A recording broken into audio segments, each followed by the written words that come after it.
très belle année 2020, parce que c'est important, une très belle et une très heureuse année 2020. Et puis je tiens aussi à dire un petit mot de remerciement avant toute chose aux volontaires de l'équipe, parce qu'ils sont engagés, ils sont sincères toujours. Et c'est eux qui vont organiser ce soir, comme d'habitude, pour les galettes, pour qu'on commence sur les chapeaux de roue avec cette galette de nouvelle année. Donc je pense que vous pouvez les applaudir avant toute chose.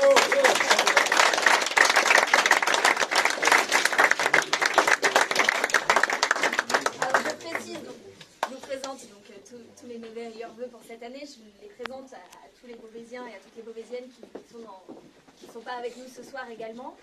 Tout simplement parce que cette nouvelle année, elle est un peu particulière et on est très heureux de pouvoir aujourd'hui la débuter en ta présence, chère Audrey. Merci d'avoir fait le déplacement, c'est très important pour nous, ça nous fait vraiment un grand honneur.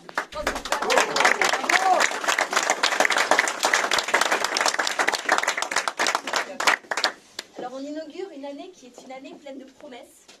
Donc ta présence n'est pas un hasard, puisque tu es une femme engagée, engagée pour la gauche d'abord, toujours convaincue. Je pense que tout le monde ici a le souvenir en tout cas de tes prises de position toujours claires, toujours cohérentes, et ça fait du bien dans un paysage politique où trop souvent malheureusement on voit qu'il y a de la défiance. Donc merci pour cela.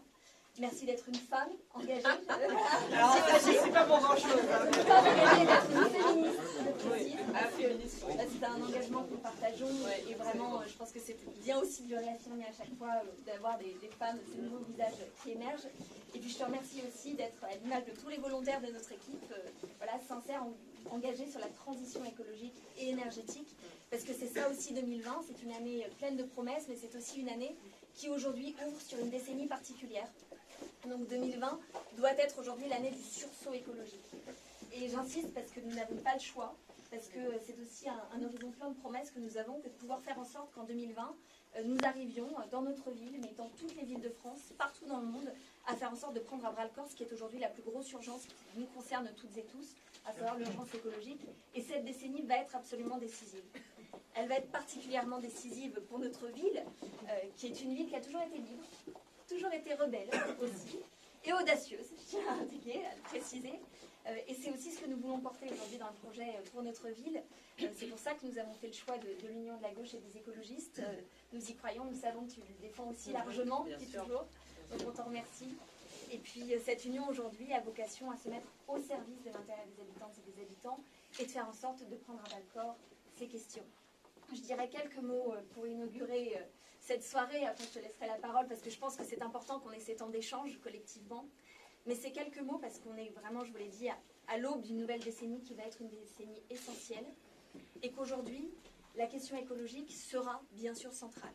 Que ce n'est plus l'époque des maires bâtisseurs, c'est l'époque des maires planteurs et le symbole que nous avons choisi aussi, c'est cet arbre qui est le symbole que nous voulons offrir aux générations futures. La première mesure phare que nous avons annoncée d'ores et déjà, c'est que pour chaque petit Beauvaisien qui naîtra, nous planterons un arbre. Et c'est le symbole d'une promesse qui est faite aux générations futures, tout un engagement en termes de biodiversité qui sera fait, parce que nous pensons en effet qu'aujourd'hui, nous avons besoin de ces îlots de fraîcheur, nous avons besoin de construire le futur et aussi de ces symboles. Je pense que c'est essentiel pour les générations de savoir qu'avant de naître, il y a aussi un acte d'éco-citoyenneté à avoir, et que cet acte, c'est aussi d'avoir un arbre en son nom qui permet de limiter le carbone, qui fait vivre la biodiversité et qui en plus est une belle promesse d'avenir. Et c'est pour ça que nous avons choisi d'appeler notre liste Beauvais Osons l'avenir, parce que cette nouvelle décennie, c'est une décennie qui est entièrement tournée vers l'avenir, vers les générations qui arrivent. C'est cette espèce de pacte générationnel, je crois, que nous construisons au quotidien, avec les volontaires, mais aussi avec tous les habitants et toutes les habitantes. Et j'insisterai sur la mobilité, parce qu'aujourd'hui, la question de la mobilité est essentielle. Si on veut s'en prendre au carbone, si on veut véritablement arriver à construire donc, ces îlots de fraîcheur, à repenser nos cadres de vie, en faire des cadres de vie bienveillants, arborés, qui nous protègent des événements qui arrivent avec les canicules, et on a pu le voir cet été avec des chaleurs pas possibles et avec des villes qui sont inadaptées, avec toujours des villes qui restent coincées vis-à-vis de cette transition écologique. Eh bien, il va falloir que nous fassions de la mobilité une priorité, et c'est aussi pour ça qu'on voulait en discuter ce soir. Alors, cette année, sous le signe de la mobilité, c'est aussi, avant toute chose, un projet que nous avons déjà parlé, mais que nous allons continuer à construire avec vous. C'est cette proposition que nous faisons de construire un aérotram, parce que nous pensons qu'aujourd'hui, nous avons un vrai enjeu pour redynamiser notre centre-ville, pour créer du lien finalement entre nos quartiers, faire en sorte que ce centre-ville redevienne un cœur de ville, mais aussi réinventer ses modes de mobilité. Et nous savons qu'aujourd'hui, dans beaucoup de villes de France, c'est une réussite, que l'aérotram, c'est un facteur d'attractivité, un facteur de dynamisme, et que ça permet en 2012 de relier un quartier comme Saint-Jean au centre-ville, et que ça, c'est la plus belle alternative qui existe à la voiture, je pense. Donc, c'est en tout cas une proposition que nous avons déjà abordée et que nous allons continuer à construire avec vous, à échanger pour en discuter, parce que c'est un pilier essentiel aujourd'hui que la mobilité. Alors, bien sûr, c'est pas tout, et nous avons un souhait, une ambition véritable, c'est de faire en sorte que nous ayons une véritable Vélorussion à Beauvais. Et je le dis devant des spécialistes de mon équipe volontaire qui font un gros travail au quotidien pour analyser les défaillances des pistes cyclables qui existent. Nous, ce que nous voulons, c'est bien sûr développer un réseau de pistes cyclables sécurisé. C'est absolument essentiel, parce que sinon, le vélo ne sera jamais une alternative crédible à la voiture. Développer le réseau, faire en sorte qu'il rejoigne la Transoise, par exemple, tout simplement, pour que ça devienne aujourd'hui une véritable alternative et qu'on puisse l'utiliser pour aller au travail.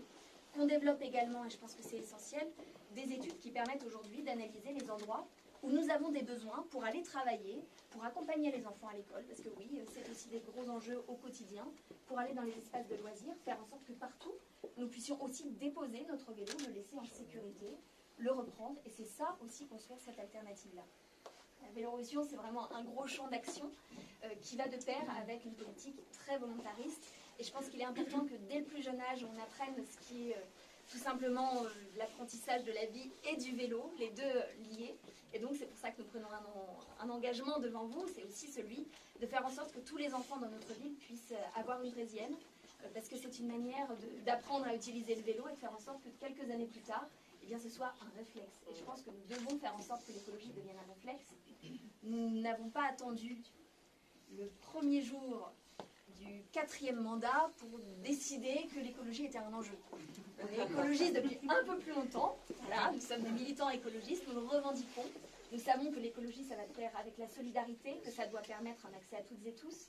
Et donc nous disons, pour nous l'écologie, ce sera le premier jour du premier mandat. Voilà, de cette décennie par ailleurs, parce que c'est aujourd'hui que les enjeux se posent. Puis, bien sûr, nous avons encore beaucoup de choses à vous dire sur le projet. Je tiens d'abord à vous remercier toutes et tous pour le travail que vous avez fait, les propositions que vous avez portées dans le cadre de nos boîtes à solutions sur Internet, sur notre site Internet qui se voulait participatif, mais aussi dans les lundis du projet, dans nos rendez-vous de l'avenir, où à chaque fois on a pu discuter avec des experts de nos propositions. Donc merci d'avoir vraiment contribué à faire en sorte d'enrichir notre projet. C'est aussi vous qui nous avez dit que vous vouliez la gratuité des transports en commun. Tout simplement, voilà, ça vient de vous, c'est une proposition qui émane de vous. C'est certains d'entre vous qui nous ont dit qu'ils pensaient à un aérotram, qu'ils trouvaient que c'était innovant. Et puis pour les vélos, que dire, que dire, que dire. Je pense que vous avez, comme moi, vu toutes les images de tout le monde qui se mobilise ces derniers jours pour réclamer tout simplement des pistes cyclables sécurisées, et c'est la moindre des choses aujourd'hui dans notre ville. Donc on va vraiment faire le pari de la réinvention de l'avenir pour un cadre de vie bienveillant, c'est absolument essentiel. Et ce cadre de vie bienveillant et agréable, c'est celui de la mobilité réinventée, c'est celui des arbres plantés qui nous protègent au quotidien, c'est celui de la biodiversité, c'est celui du dynamisme, c'est celui de la solidarité. Parce que oui, il n'y a pas de transition écologique sans solidarité, sans des actions fortes en la matière. Et donc notre union aujourd'hui, nous la mettons au service de promesses futures, des promesses que nous tiendrons dès le premier jour, nous nous y engageons. Et donc nous voulions inaugurer cette soirée et cette année sous le signe de la transition écologique et de la solidarité. Donc je vais vous laisser la parole, je vais te laisser la parole, cher Audrey, et puis je vous laisserai la parole pour poser vos questions, en te remerciant à nouveau pour ton engagement à la Fondation Nicolas Hulot, et encore aujourd'hui, puisque tout le monde sait que tu es une militante écologiste reconnue, et je pense que tu pourras aussi nous donner de précieux conseils en la matière, voilà, pour qu'on puisse toutes et tous avoir le projet le plus complet en la matière. Et je pense que c'est une ambition que nous partageons toutes et tous.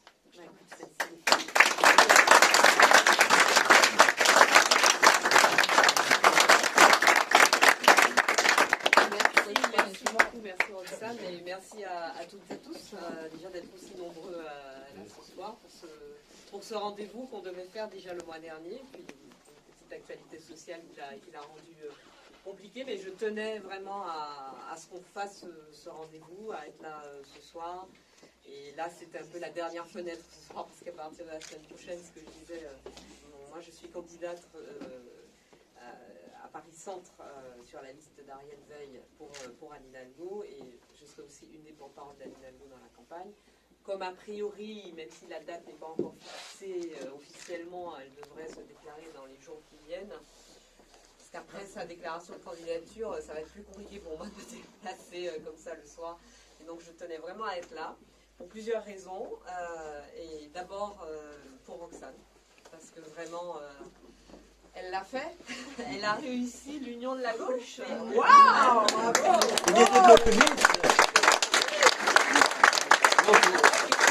C'est le rassemblement des écologistes et de la gauche. C'est le rassemblement des écologistes de gauche, et de la quand même. gauche. A priori, c'est incompatible. Non, parce que vous avez suivi un peu l'actualité, hein, ça peut être un peu mouvant. Oui, c'est ça. Voilà. Donc, c'est une grande alliance écologiste de gauche que j'appelle de mes voeux, comme beaucoup de gens, à une échelle un peu plus large, notamment pour d'autres échéances, mais on n'en est pas là. Alors, est-ce que c'est parce que c'est une femme qu'elle a réussi? Oui.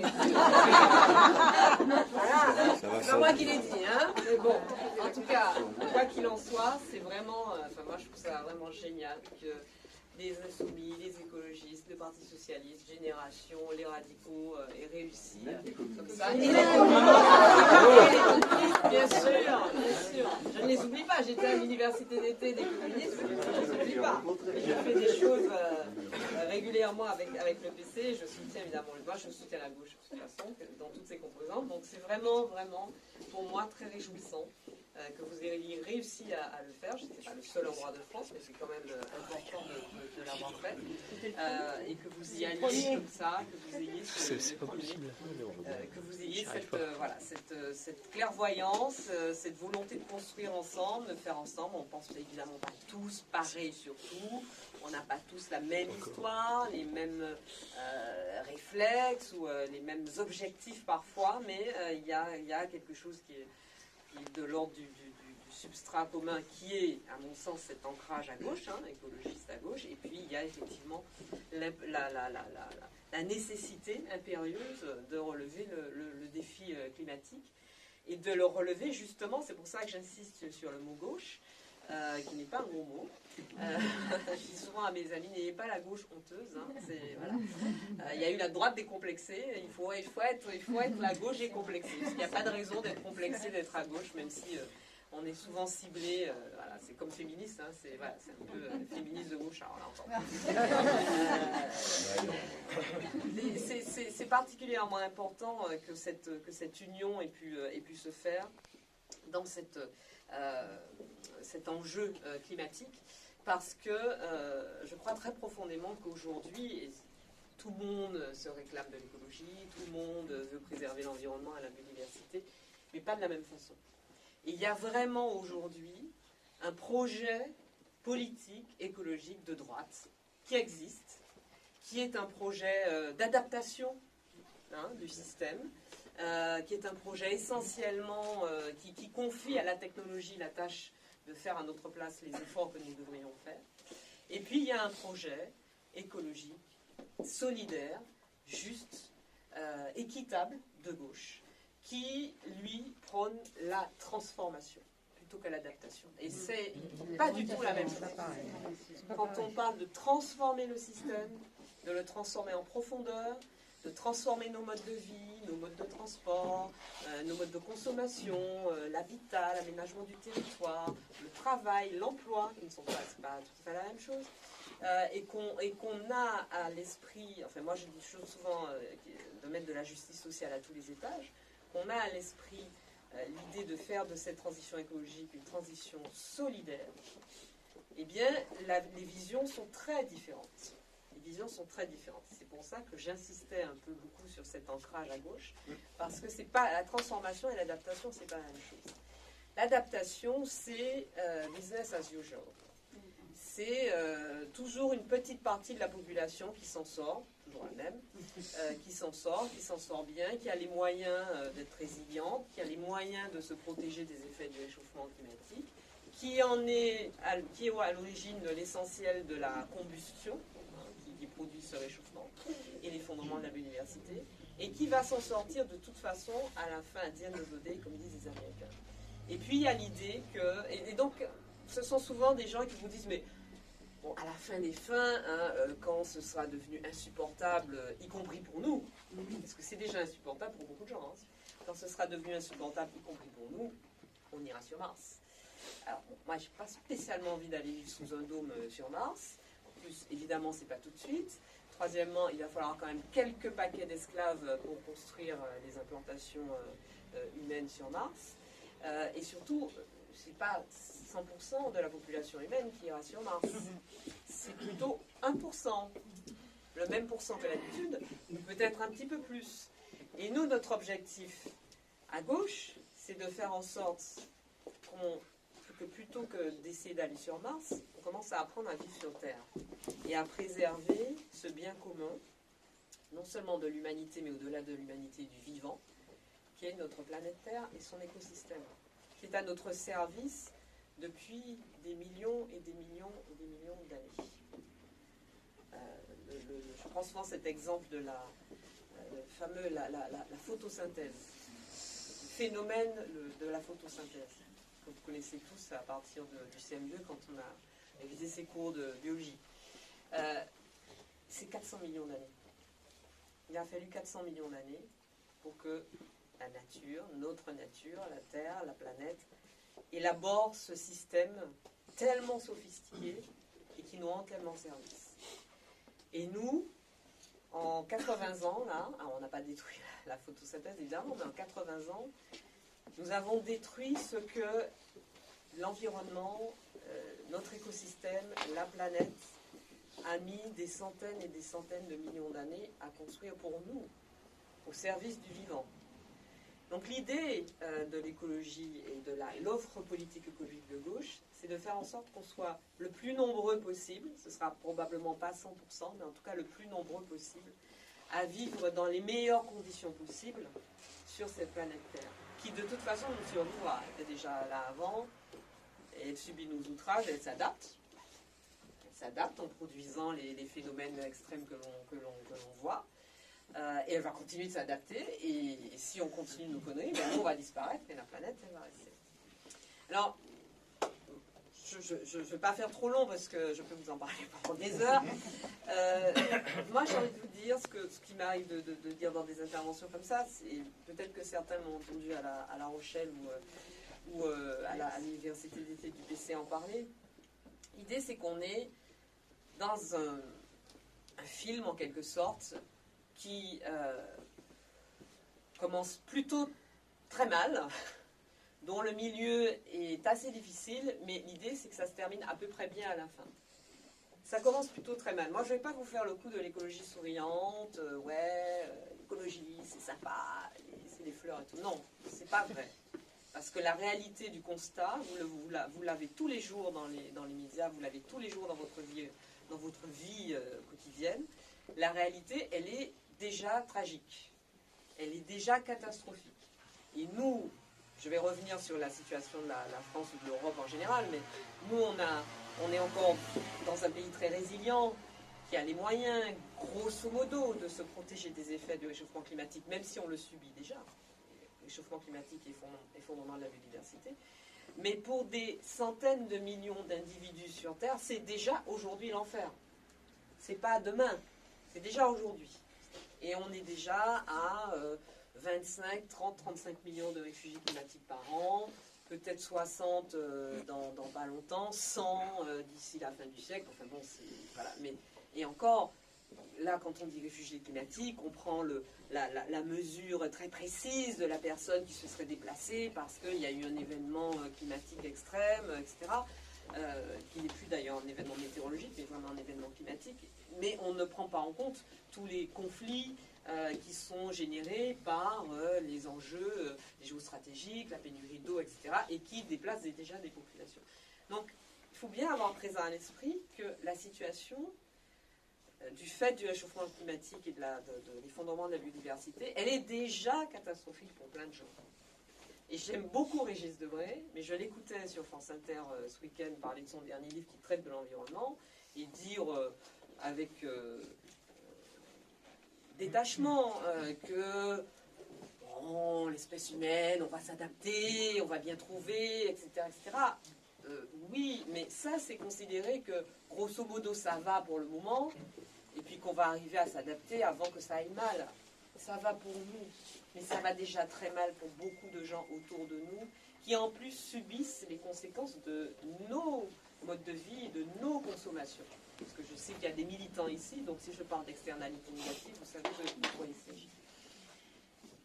Dans notre pays, la France, qui est globalement un pays riche et développé, comment on sait qu'on est dans un pays riche? Par exemple, quand je vois Notre-Dame brûler, je suis comme tous les Parisiens et comme tous les Français attristés, blessés, vraiment choqués. Mais immédiatement, je me dis, on va la reconstruire. Parce qu'on a le génie, on a les moyens, on a le temps, etc. On va la reconstruire. On est dans un pays riche, en fait. Il y a plein de problèmes, mais on est quand même dans un pays riche. Mais dans ce pays riche, dans lequel il y a 11 millions de personnes en situation de grande précarité, dont 9 millions en situation de très très grande pauvreté. Dans ce pays riche, où 11 millions de personnes sont en situation de précarité énergétique, où 15 millions de personnes sont à 50 € près de tomber justement dans la précarité. C'est 50 € qui manquent à la fin du mois et qui basculent dans la précarité. C'est pas grand-chose, hein. Et pour eux, c'est énormément, évidemment.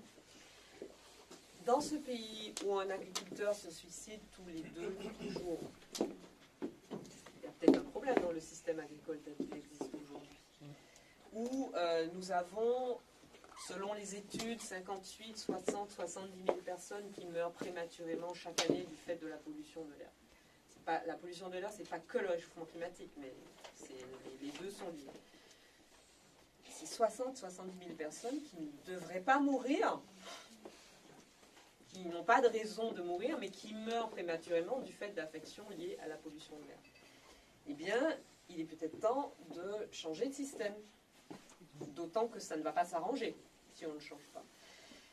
On est déjà, je parlais de l'agriculture, des agriculteurs tout à l'heure, vous voyez, je ne sais pas si dans la région il y a énormément il y a un gros secteur agricole, mais vous voyez la façon dont les espèces se déplacent du sud au nord, dont le secteur viticole. Alors là, je suis presque sûre qu'il n'y a pas beaucoup de viticulteurs dans le coin, mais je peux me tromper, que le secteur viticole subit l'impact direct et puissant depuis une quinzaine, vingtaine d'années du changement climatique, des changements de saison, des sécheresses à répétition, des précipitations atypiques, etc., etc. C'est une réalité aujourd'hui, y compris dans notre pays. Et je pense que il y a quelque chose qui a changé dans la prise de conscience de l'opinion publique depuis 2 ans et demi, 3 ans, singulièrement depuis 2 ans. Pas de rapport avec l'arrivée d'Emmanuel Macron au pouvoir, il n'a quand même pas tout fait. C'est que les Français se rendent compte, enfin les personnes qui habitent en France, qui ne sont pas que des Français, se rendent compte qu'eux aussi subissent l'impact. Que ça ne touche pas que des pays éloignés, que des populations voilà, très loin, très différentes, et que ça ne concerne pas que les générations futures dans 150, etc. Ça nous concerne des âges. C'est une petite formule mitterrandienne, c'est ici et maintenant. Aussi. C'est aussi ici et maintenant. Et il faut donc s'attaquer au problème ici et maintenant. Et c'est un problème qui est essentiellement un problème de justice sociale et de lutte contre les inégalités.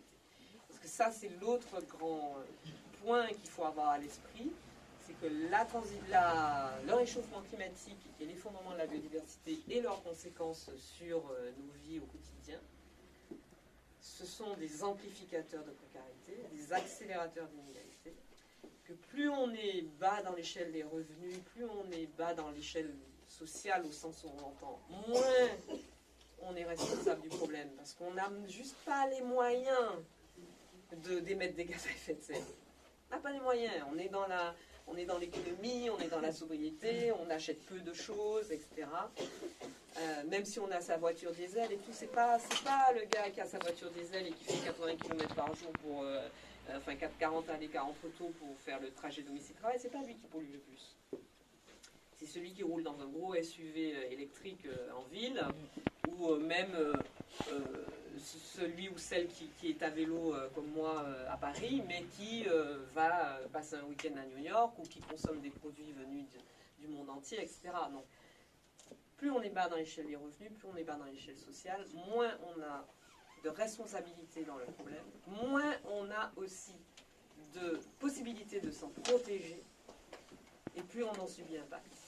Et plus on monte dans l'échelle des revenus, plus on est responsable du problème, parce qu'on émet énormément de gaz à effet de serre, parce qu'on accélère la combustion générale.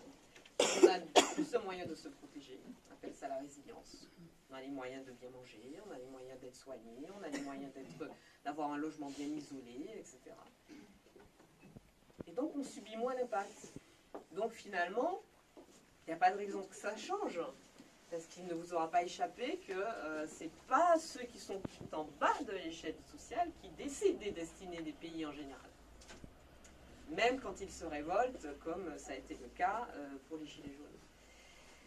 Ce que nous portons comme alternative, c'est l'idée de changer cette mécanique et de faire en sorte que la transition écologique que nous engageons, alors tu parlais à l'instant de mobilité, j'essaie de faire court, la transition écologique que nous portons soit aussi et avant tout une lutte contre les inégalités. Et c'est pour ça que je parle de justice sociale. Et les deux sont indissociables. On peut se dire, on va lutter contre la pollution de l'air et contre l'effondrement de la biodiversité, contre le réchauffement climatique, en ayant des voitures électriques, en ayant des logements bien isolés, en ayant des drones qui font ci et ça sur les exploitations agricoles, etc. Mais on ne se soucie pas de à qui ça bénéficie et quel est l'impact sur l'ensemble de la population, ou bien effectivement on se pose la question, comme tu le fais à l'instant sur les mobilités, de changer la vie des gens en mieux, de changer la vie d'une majorité de gens en mieux, de recréer du lien social, de recréer de l'emploi non délocalisable, parce que tes vélos là, il va falloir les réparer. Alors c'est pas que des vélos électriques. Bon, moi je roule sur un vélo musculaire. Je sais que les vélos électriques sont très à la mode, mais mon vélo il a 41 ans, il fonctionne très bien. En plus il me fait des fessiers en béton. Bah, ça coûte pas cher hein, le cours de sport. Il fonctionne très bien, il émet 0 CO2. Il en a émis au moment de sa fabrication, mais plus maintenant.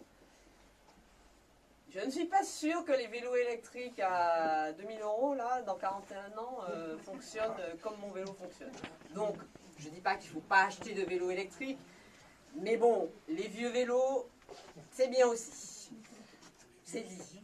Donc tes vélos, mon vélo par exemple, il faut le réparer, il faut lui trouver des pièces, il faut effectivement sécuriser le fait qu'on le dépose pour aller prendre un train, etc., ou qu'on le met devant son immeuble pour aller travailler, ou le soir trouver un endroit où l'attacher de façon sécurisée. Ça crée aussi de l'emploi. C'est des services. Alors quand on est une mère célibataire avec un enfant de 22 ans, on n'a pas besoin d'avoir une carriole pour transporter son enfant, mais quand on a 2 ou 3 enfants en bas âge à déposer à l'école, ben, peut-être que papa en prend un sur son vélo, que maman en prend 2, je ne sais pas pourquoi c'est la mère qui en prend plus, mais bon, dans sa carriole. Il faut la fabriquer la carriole, il faut la réparer, etc. Bon, des exemples, il y en a des milliers. Ça c'est la mobilité, mais le logement, l'efficacité énergétique du bâtiment, la réparation, la meilleure isolation des logements, la fabrication des fenêtres, des portes, des revêtements pour les toitures, parce que c'est bien d'avoir des portes et fenêtres qui isolent bien, mais si tout s'en va par le toit, ça ne va pas mieux non plus. L'économie générée pour les ménages, dont le logement est mieux isolé. Tout ça, c'est du mieux, c'est du positif. La question qu'on peut se poser de l'aménagement du territoire, des nouveaux modes de travail, le télétravail, la délocalisation d'un certain nombre de tâches, etc., pour réduire les trajets, le temps de trajet, la fatigue qui est liée au trajet, l'accidentologie qui est liée au trajet, tout ça, ça compte. Et c'est difficile à mettre en œuvre. Sur l'agriculture, un mot sur l'agriculture. moi je ne suis pas l'ennemi des agriculteurs, au contraire. Je veux dire, il faut arrêter d'opposer écologistes et agriculteurs, c'est tout le contraire. Les agriculteurs sont les premières victimes, à part quelques-uns, une toute petite minorité qui s'en sortent, mais vraiment toute petite minorité qui arrive à profiter du système et s'en sortir. L'immense majorité des agriculteurs sont les premières victimes du système. D'abord, souvent, ils sont les premières victimes des problèmes de santé liés à l'usage de l'agrochimie. Et ensuite, ils sont très souvent dans des spirales de surendettement, de gigantisme, à produire des produits dont de moins en moins de consommateurs veulent. Il y a un problème de confiance entre producteurs et consommateurs, entre eux et leurs enfants parfois. Donc, ils n'arrivent pas à tirer un revenu décent de leur activité parce qu'ils, dans le bras de fer entre eux et les transformateurs et les distributeurs, ce ne sont pas eux qui gagnent, etc. Enfin, les problèmes dans l'agriculture sont énormes. Et d'ailleurs, si le système fonctionnait si bien, on n'en serait pas là. Donc c'est pareil sur l'agriculture, sur l'alimentation. Il y a des tas de transformations à engager. Je suis sûre qu'il y a plein de propositions dans ton programme. Mais quand je vous disais que le milieu du film est difficile, ben c'est ça qui est difficile. C'est d'engager cette transformation. Et pas juste de se dire on va s'adapter parce qu'il ne faut pas trop déranger les intérêts. Puis là on va supprimer de l'emploi, tout ça. Alors sur la question de l'emploi, est-ce que vous avez remarqué que quand on vous parle de nouvelle société, de la société du numérique, des robots, etc., ça fait des années qu'on nous explique, et c'est le cas concrètement, que ce que vous voulez, hein, avec ces nouvelles économies, les plateformes, tout ce qui est numérique, les imprimantes 3D et tout, il y a des millions d'emplois qui vont disparaître. Ça, on nous le dit, on nous le présente comme une fatalité. Et tout le monde l'accepte, se disant, ben, c'est vrai, on va pas revenir à la charrue, donc si on veut avancer, ça va supprimer des millions d'emplois. En revanche, quand on parle de transition écologique et solidaire et de transformation à mettre en œuvre dans tous les secteurs, y compris le secteur de l'énergie par exemple, alors là on vous dit, ah mais non, ça va supprimer des emplois, on ne peut pas le faire. Alors que la réalité, c'est que c'est pas l'écologie qui coûte cher, puisque Emmanuel Macron avait dit ça une fois. On a beaucoup retenu la phrase de Nicolas Sarkozy disant l'écologie ça commence à bien faire. Il n'y a pas beaucoup de gens qui ont retenu Emmanuel Macron il y a un an et demi à propos des fermetures de centrales et de l'huile de palme, la raffinerie d'huile de palme de Total, disant ah oui mais les écologistes sont bien gentils, mais enfin quand il faut fermer des centrales, ils sont pas là, hein, et puis l'écologie ça coûte cher. Mais non, monsieur, c'est la non-écologie qui coûte cher. C'est de ne pas préparer, puisqu'on sait que le diagnostic, on le connaît. On sait ce qui est en train de se passer, ce qui va se passer.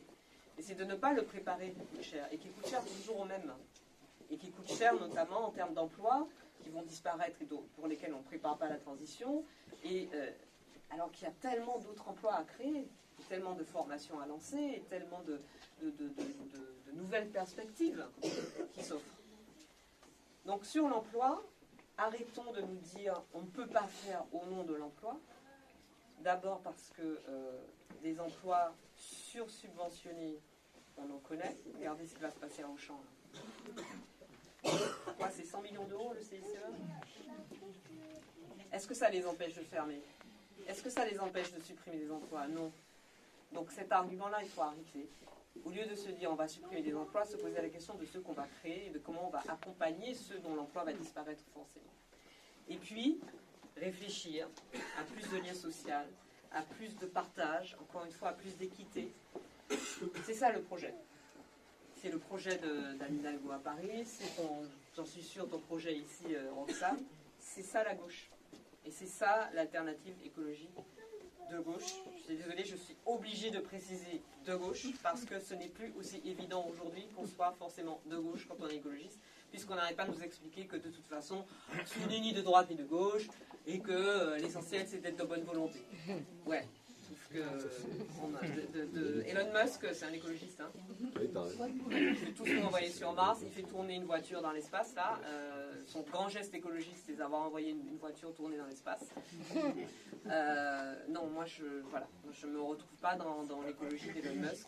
Et je me retrouve plutôt dans celle de Jean Jouzel, dans celle de Pierre Rabhi avec ce qu'il a inventé, dans celle de plein de militants et écologistes, pas seulement en Europe, aussi sur le continent africain, aussi en Amérique du Sud, en Australie, même en Australie, il y a des militants écologistes. J'en termine justement sur l'Australie, vraiment très rapidement. Ce qui se passe en Australie, ce qui s'est passé en Amazonie il y a quelques mois, c'est un focus. Et on en parle beaucoup dans les médias, c'est impressionnant, il y a des flammes et tout, on se dit, mais ça fait 15 ans que l'Australie brûle, hein, ça c'est pas d'aujourd'hui. C'est évidemment des situations dramatiques, et lutter contre ces situations-là ça fait partie de tout ce qu'il nous faut faire pour lutter contre le phénomène de réchauffement climatique. Mais j'ai envie de dire, ça c'est presque ce qui est le plus facile, c'est pas très juste de dire ça dans la situation de l'Australie aujourd'hui, mais c'est presque ce qui est le plus facile à appréhender et contre lequel il est le plus facile de mobiliser des énergies. Parce que ça se voit, parce que c'est impressionnant. Vous voyez des inondations, vous voyez des tempêtes exceptionnelles, etc. Tout de suite, on se dit, ah oui, là, il se passe quelque chose. Canicule, oh là là. Ah ouais, ça va être comme ça, là, il va faire chaud comme ça. Ouais, il faut qu'on fasse quelque chose. Mais au-delà de ces moments extrêmes et très visibles, il y a tout ce qui ne se voit pas et qui est présent toute l'année et qui fait beaucoup plus de dégâts à beaucoup plus long terme et beaucoup plus de morts. Il y a les perturbateurs endocriniens dans les céréales que vous donnez, que j'ai donné à mes enfants pendant des années, dans les produits ménagers ou les produits cosmétiques de votre salle de bain. Il y a la pollution de l'air dont je parlais quand vous sortez de chez vous. Il y a la précarité énergétique quand vous êtes encore chez vous. Il y a toute la pression, parce que ça fait partie aussi du phénomène et du système de combustion permanente, toute la pression psychologique que vous pouvez avoir au travail, pression résultat, précarisation, insécurisation des gens dans leur travail, dans l'exercice de leur profession.